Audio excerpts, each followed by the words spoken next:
કૃષ્ણમ હેતલ પ્રીતેશ છાભૈયાના અધિક માસના સૌને જય જલારામ. અધિક માસ એ શું છે? તો પૌરાણિક કથા પ્રમાણે બધા મહિનાને દેવતાઓના આશીર્વાદ મળેલા છે.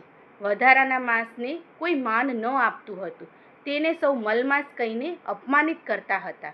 તો આ અધિક માસ દુઃખી થઈને અધિક માસજી વિષ્ણુજી ભગવાન પાસે પોતાની વ્યથા સંભળાવવા જાય છે. ત્યારે વિષ્ણુજી ભગવાને કહ્યું કે આજથી તું મારો પ્રિય માસ રહીશ અને હું તને મારું નામ આપું છું. ત્યારથી ભગવાન વિષ્ણુજીએ અધિક માસને પુરુષોત્તમ નામ આપ્યું.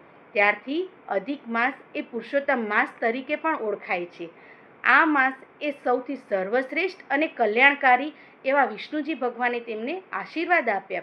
તો કૃષ્ણ, આ માસ ક્યારે શરૂ થાય છે? 17 મે 2026, 15 જૂન 2026 ખતમ થાય છે. સરસ. અને કૃષ્ણ, આપણે આ અધિક માસની અંદર શું કરવું જોઈએ? ભગવાનનું નામ લેવું જોઈએ, દાન પુણ્ય કરવું જોઈએ.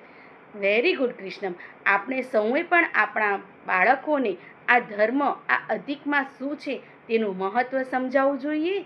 તો સૌને કૃષ્ણમ હેતલ પ્રીતેશ છાભૈયાના અધિક માસના જય જલારામ.